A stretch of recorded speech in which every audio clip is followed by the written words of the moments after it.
So we know that collecting information about race and ethnicity is fraught with difficulties. And we know that only Finland, Ireland, and the UK have codified the duty of equality data collection on public bodies as part of equality planning. The UK 2010 Equalities Act specifies colour, nationality, and/or ethnic or national origins under the category of race. And yet, race can be viewed as an unstable, unreliable basis of classification. Race is not ethnicity, and racial classification is not racial identity. It's messy. Literature is strewn with psychological and psychosocial impact of these classifications. Think Toni Morrison's Bluest Eye or Trevor Noah's Born a Crime. So, what are the emotional triggers we attach to identity? We asked our panel, what does the term BAME mean to you? And will scrapping its use in public institutions change the narrative? With my family, I've got two daughters and a son. My son's wife is mixed race. And then I've got my brother-in-law whose children are mixed race as well. So that is the mix of the immediate family I have here in the UK. When I look at, or when I think about the word BAME, I don't quite agree with it in that when I used to work in Bexley, Bexley has a very high percentage of Black, Asian, and minorities. Anytime we fill in this census, we had a very good record.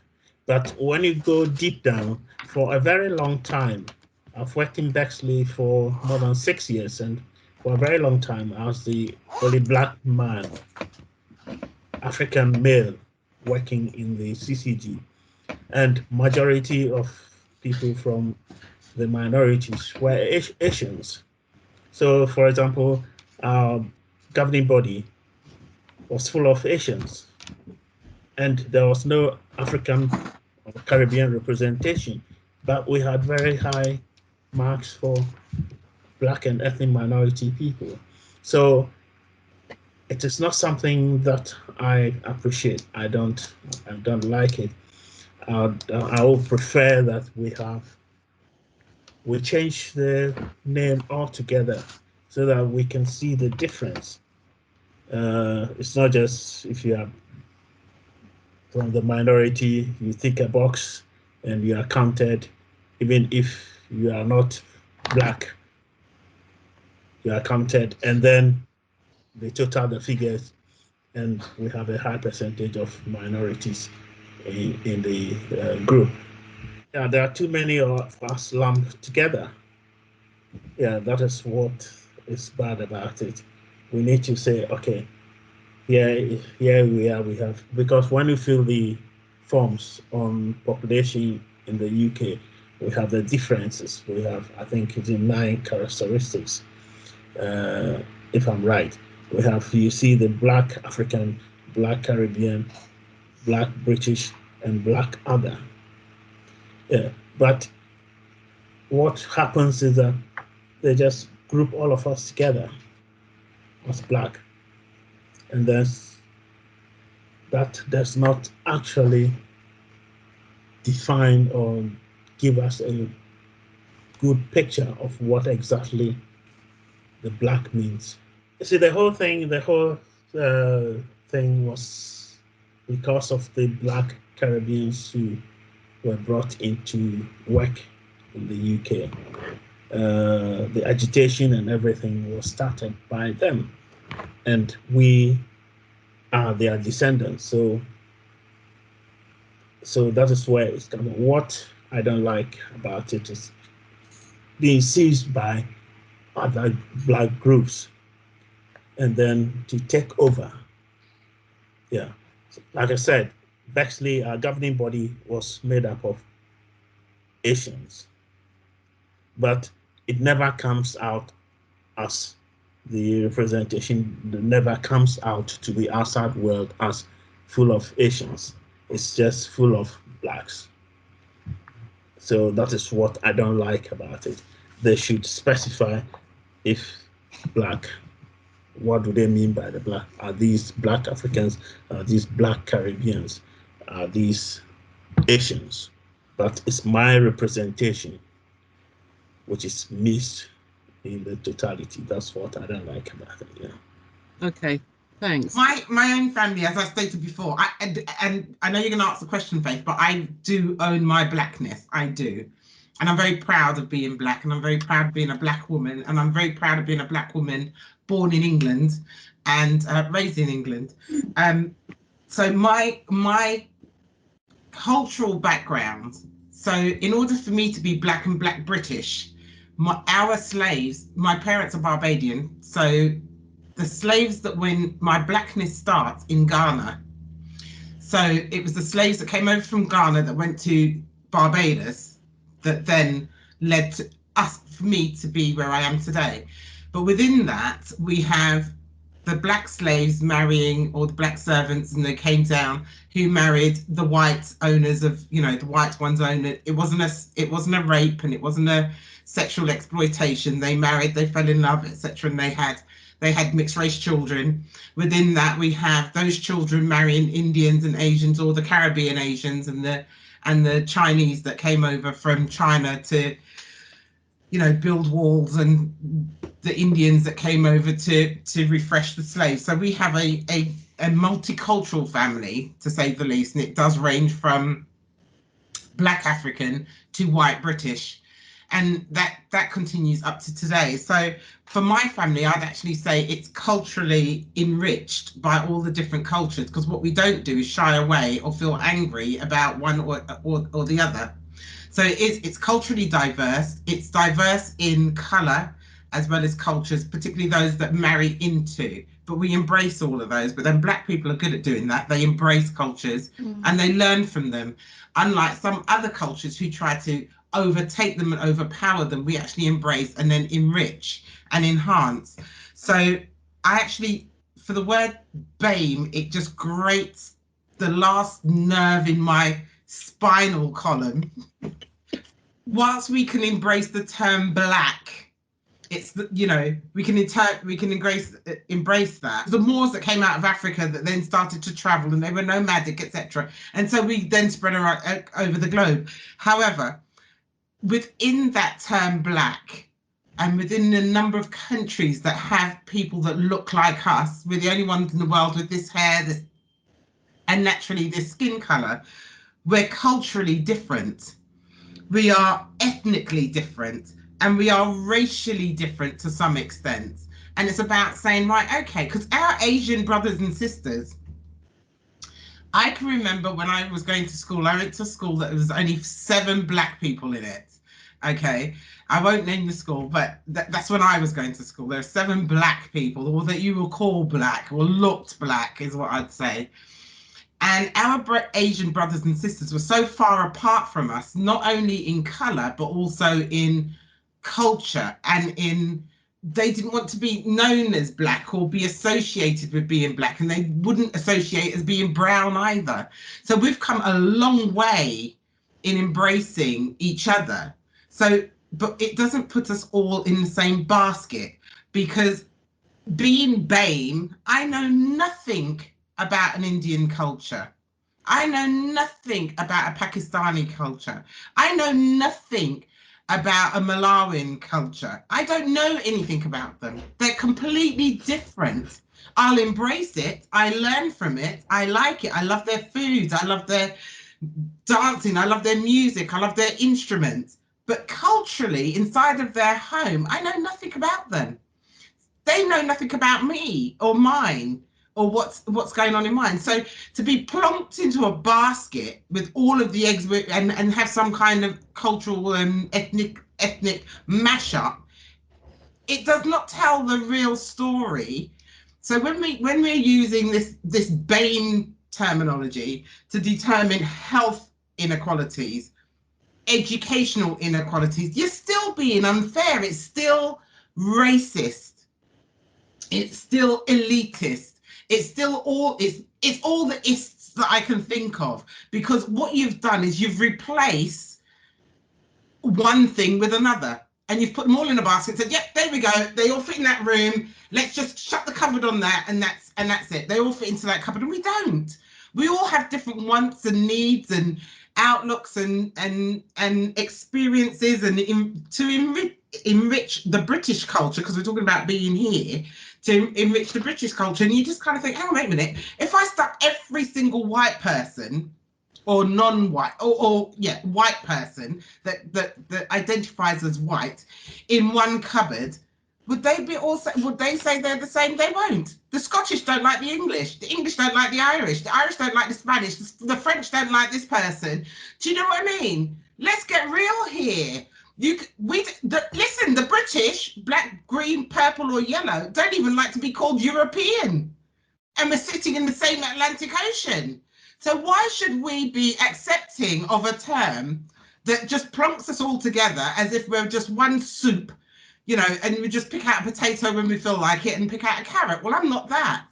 I'm an individual. I'm a black, female, British of Caribbean descent, and I'd like to be respected as that, not as BAME. I'm not BAME. I haven't got a clue. BAME, what is that? I'd much rather you say, right, okay, well, she's black European, but then hang on, wait a minute, what do I have in common with my black French counterpart or black Spanish counterpart? So I think we need to start getting rid of all of these terms, and how we're using the word BAME now is not how it was originally came about. It was black, Asian and mixed ethnicities. It wasn't a term to put us all in the same basket. That was back in, what's her name wrote the book.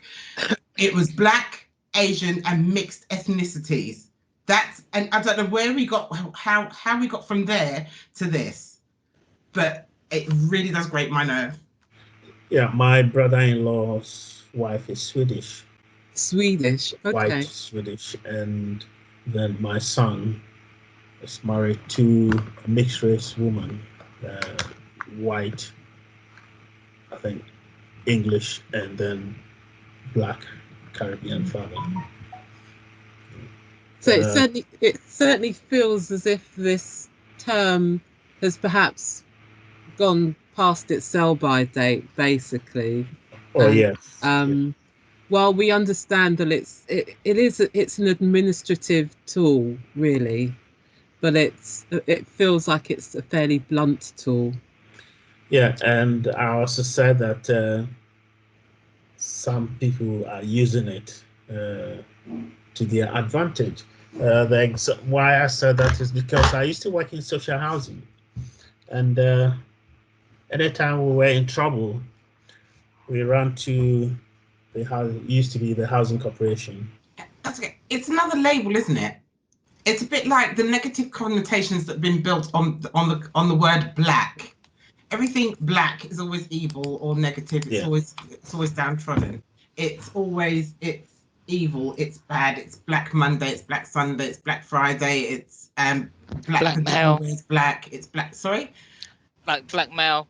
Yeah, blackmail. Yeah. You know, MAIL as opposed to MALE, etc. And I just kind of think it's titles like BAME and labels like BAME is absolutely insulting. It's just another way of negatively identifying a group of people that are non-white. You know, if this was the other way around and we had WAME, you know, white, Asian and mixed ethnicity, how would they feel about that? How would people feel about that? I belong to the WAME community. You know, take the word black out, you know, and replace it with W. How would anybody find that acceptable? Let's just put them all in a box. The WAMEs. We'll just call them the WAMEs. Just leave them over there because they have a superior knowledge of everything. Put them, you know, they're WAMEs. They're this, they're that. How would anybody like that? Nobody would. It would be unacceptable. And we just keep replacing term after term after term to malign people. I think it's, and I'm not quite sure if the malign's the word that I'm looking for. It's to, you know, to make something culturally acceptable to those that want to control and write the narrative, and it's not acceptable. And these are the kinds of things that we've adopted the language. Why? Because we heard somebody else say it.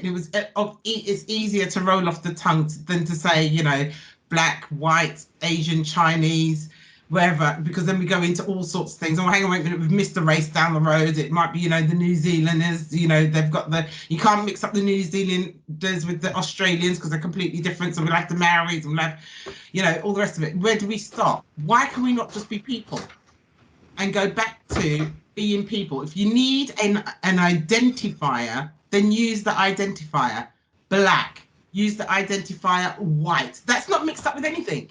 It's just white. But where would a Chinese or an Asian person fit into that? Right, well, then use the term Asian, use the term Chinese, use the term, whatever the term may be, whatever that term is, then use that. But why would you separate black, white, and then put a geographical Asian? code? Sorry, you've got Asians and South Asians, haven't you? And then you've got East Asians, and you've got whatever. And that's what I'm saying. Where does it stop? Where does it stop? But BAME isn't it? BAME's not the starter, because even in that you've got, unless we go back to its one of its originals, the original one, which is black, Asian, and mixed ethnicities. I personally, I don't really quite get why you mix black, a colour, white, a colour, Asian, a geography. Exactly. I don't really understand. It doesn't even, it's like oil and water. I don't know why they get lumped in. Race, so we're back to that, the question of the last time, race versus ethnicity. So do you see what I mean? We're back to that very first question, aren't we? Because where do we stop? What do they classify themselves? What do they identify themselves as? And what are we trying to achieve? What are we actually trying to achieve? That's what I've got in my family, where it's genuine love. But you do, yeah, and they don't last long. But you do, you know, you think about Caribbean men that came over here, and then they married a number of Irish women. A number. Yeah, well, they did, because it was no blacks, no blacks, no dogs, no Irish. Yeah. So they all had. So again, what do we call that? What acronym do we give that? No blacks, no dogs, no Irish. And so their affinity was their oppression that brought them together. They fell in love and got married and had children, but it was that oppression that actually brought them together. But let a black man walk, would it have been the same if a black man was walking the streets of Ireland? Because a lot of those women were actually disowned. So, dear listeners, hopefully you've heard all of the three discussions. What do you think? Are we any closer to being done with race? We do hope that you've enjoyed this podcast. Remember to leave a comment or to contact the Beyond BAME group if you'd like to join. You've been listening to Beyond BAME, seeking better understanding through shared minds.